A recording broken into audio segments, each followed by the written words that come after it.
What's really under the earth? What is really under the earth? What's going on, family? Welcome back to another Real Talk. I pray that y'all are doing well as we off top, giving the Most High all the honor, the glory, and definitely all the praise and worship. Thank you, Yahushua, who hung, bled, and died. Quick video here. Quick video response back to Sister Tabitha. You know who you are.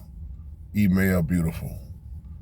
One thing I don't do, I gotta say this off top, because it's a very debatable, hot topic that people do all the time. Me and my baby brother, little JT, we talk about this all the time. I do not argue with people about whether the earth is flat or round. That's why you never see me do a video trying to prove to people that the earth is flat and trying to listen to all these debates and arguments about the earth being round. When you start talking about it, there's so many beautiful points to make. But it's the reason why when you talk about the Antarctica, why they don't want to allow nobody over there. The temperature, it's some things that's not being taught in church, we already know, when it comes to what's beneath. That's why I love the book of Enoch. I love the book 1, 2, and 3. I love the Apocrypha, the visions and things that Enoch was taken up and that he saw. And this is why when you start talking about the ocean and what's beneath, this is why the Most High showed us it was places man never supposed to try to go. And what do mankind always try to do? Be God. Act like they know more than God. And I forgot this man name. He's some type of congressman or something. But he was talking about aliens, right? And most people, when they talk about aliens, we say the watchers. Or if you study Enoch, yeah, King James Bible talks about fallen angels. We talk about watchers. We talk about demons. We talk about Geber babies, hybrids, the offspring, etc. We talk about all of that, right? So when you look at alien has more than one meaning also. It also means just stranger, not oftentimes as when you hear it being used, you'll hear somebody say it also mean a foreigner, not no ET looking thing. And that's why when we do these videos about like they look just like us, or everybody ain't human, it goes over a lot of people's head. Now a lot of people are waking up, but we've been talking about this stuff years and years and years ago. And we just coming back kind of recapping on old videos, you know, that we have already done. But looking at your email here while I'm sitting in the truck,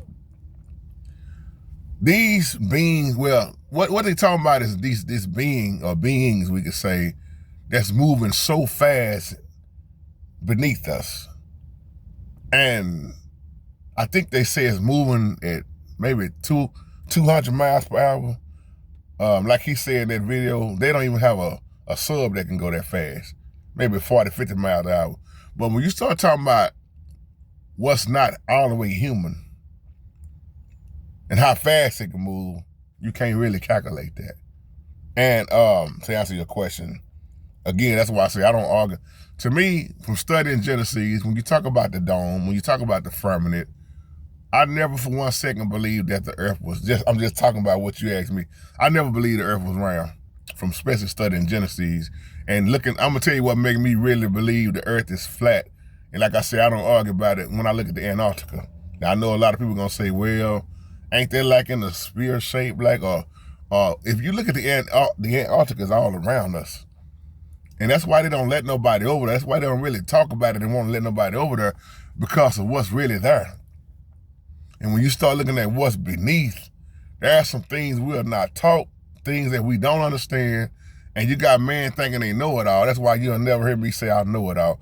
But to answer your question, whatever that thing was moving at 200 miles per hour, you got to realize when it's not human, it has the ability. That's why a lot of people talk about these things, what's not human and what's human, and what the word human actually means. And we'll do another video about that later on. But we got to understand that when those fallen ones was chained down, the Bible never said all of them were chained down. right? And see, when you start talking about this is why I be doing these videos. I'm looking at your email here. What's surrounding us, and why you think Elon Musk is always talking about having life on Mars? I got to throw that in there. Looking at your email, life on Mars. Why he keep talking about I got to get to Mars? I'm gonna die trying. Or why you see so many of these people with all this money trying to escape, or building these underground bunkers, as they call them. They really want life to exist. What the Most High said, leave this alone. That's why I ain't never, biblically speaking, I've never believed that man have went to the moon. Never. I believe even back then in the 60s and 70s, that was photoshopped. They had the technology to do that then. They knew back then that man ain't walked on the moon. They even made that movie. And the movie, even in the movie, it showed that it was photoshopped. And if you know anything about Photoshop and green screens, you can make yourself be anywhere and make it look so real, especially when you know how to work it right. So when you look at it from a biblical standpoint, and I know people disagree with the Bible that do that, but it was never meant for man to go where they trying to go and been trying to go. That's why the Most High said leave certain things and places alone. And that's why you see them trying to always open up portals. In these movies, they're opening portals. It's always portals. What's that machine? The machine they cut on and off all the time with all that power. They better leave the Most High creation alone. I can't think of the name of the machine at the moment. Help me out in the comment section. But just wanted to throw this in there, man. When they be talking about aliens beneath and all this stuff, aliens coming, and you got to realize it's a lot of things in that Antarctica that they are not going to talk about, and in the long run, the Most High gonna show us. Let me say this right. The Most High have already showed us in His holy word so much. So with that being said, family, I love you, and y'all continue to just stay in His word and don't let no man deceive you. Okay? Love y'all, and on that note, shalom.